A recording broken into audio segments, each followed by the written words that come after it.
I'm attempting to create a new world record. The longest time in which one has written a short story every day. Why am I doing this?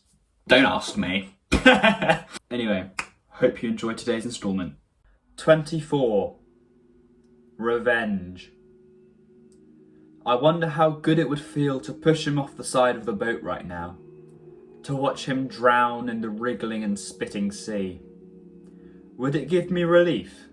Catharsis? Or would it be empty? I couldn't tell. The storm wailed and howled in the sky, high up above, twisting and turning and raging, much like the storm in my own mind. "So," he shouted, over the vicious scream of the wind all around. "What are we gonna do?" I don't know. My voice is small, weak, meek. I can't muster up the energy to shout, to look up, to do anything but do my best to ignore the cold, irritating feeling of the water slapping my cheek over and over and over again. "What do you mean you don't know?" He paced up and down the side of the ship, beating his wrists against his temples and shooting me accusatory glances. Glances that only stoke the fire within me. "You're the captain, man! You're supposed to know!" The storm's the biggest I've ever seen. Ain't nothing like it, even in the records. I shrank closer in on myself, tightening the grip I had on my knees. A wave crashes into the hull, sending a horrible shudder through the bones of the rest of the ship. The shudder fills me as well, filling me with a deep, irrepressible panic. "At least do something! You ain't the only one scared shitless, you hear?" Something within me manages to crawl up from the deep, empty chasm of my lungs. A renewed burst of energy. "If I could do something, don't you think I would have by now? God, you're such an imbecile!" I kneaded my forehead with my knuckle, shakily stroking my beard with my other hand. "God's obviously forsaken us. If it's so unbearable, just take an early swim, why don't you? Huh?" The energy that had just been seeping from my lungs quickened, strengthened, expanding from a feeble wind to a hurricane. And it only grew, growing at a faster and faster rate by the moment, just as the storm above us was. I leapt up from the ground and marched over to the man, grabbing him by his collar until my fingernails dug into my skin and my knuckles flushed white. "We're a piece of fucking wood in the line of God's fire. For heaven's sake, get a grip on reality!" Like a snowball cascading down a snowy hill, it only grew, exponentially, at an exponential rate. "We might as well go down fighting, eh? And I can't direct this bloody thing." Another wave slammed into the ship, the side this time, the side closest to where we were standing. The harsh water of the merciless ocean flooded the deck, ravaging the back of my neck as water crashed against my nape.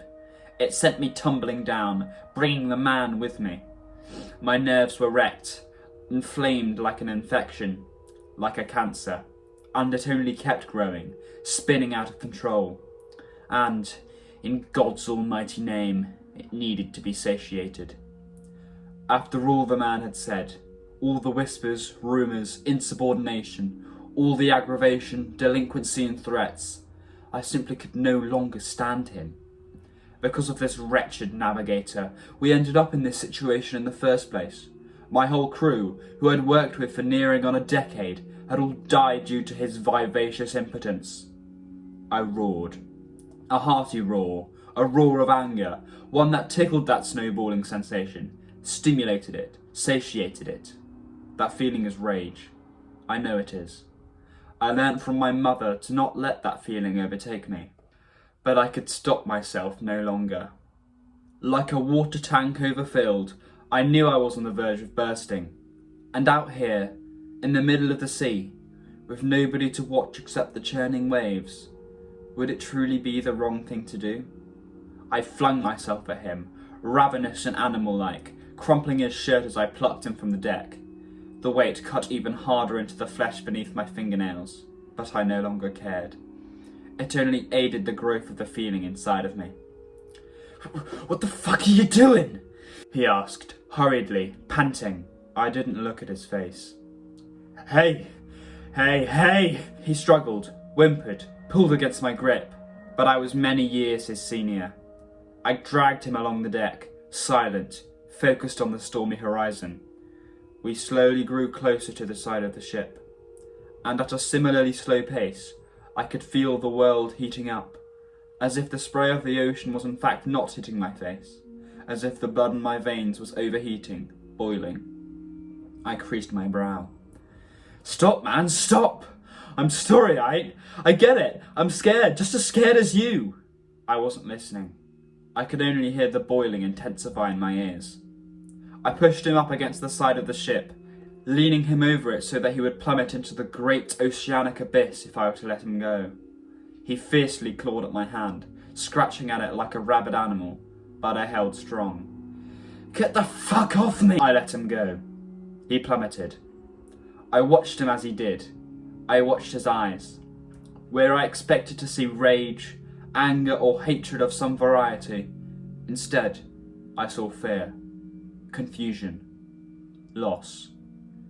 I suppose I have the answer to my question now. I grimaced, winced, let the intensity of my look soften. In truth, I didn't feel catharsis, nor did I feel empty.